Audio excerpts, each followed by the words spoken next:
నమస్తే అండి. ఈరోజు నేను తీయగుమ్మడి హల్వా చేసి చూపిస్తున్నాను. చాలా హెల్త్కి మంచిది. స్వీట్ తిన్నా ఆ గిల్ట్ ఫీలింగ్ రాదనమాట. మంచి స్వీట్ తిన్నామన్న ఫీలింగ్ వస్తుంది. ఇందులో 2 కప్పులు తురుము తీసుకున్నాను.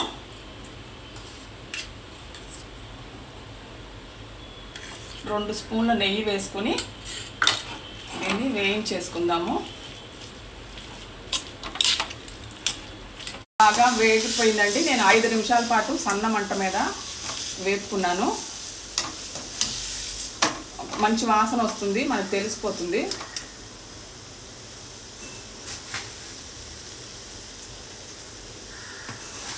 ఒకటిన్నర కప్పు చక్కెర వేసుకుందాం.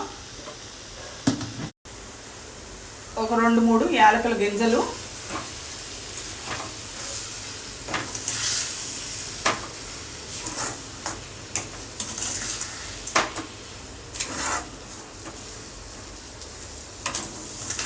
దీంట్లో పాలు ఏమి వేయనవసరం లేదు.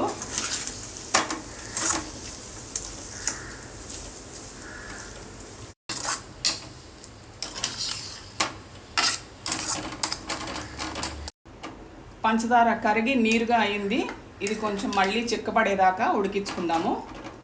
ఇది నేను హై ఫ్లేమ్లో పెట్టుకున్నాను. మధ్యలో కొంచెం సేపు తొందరగా ఇంకిపోయింది. మొత్తం 10 నిమిషాలు అయిపోయింది ఖచ్చితంగా.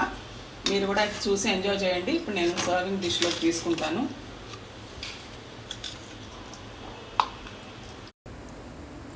డ్రై ఫ్రూట్స్తో గార్నిష్ చేసుకుందాం. ఆప్షనల్, వేయకపోయినా కూడా చాలా బాగుంటుంది. Thank you so much.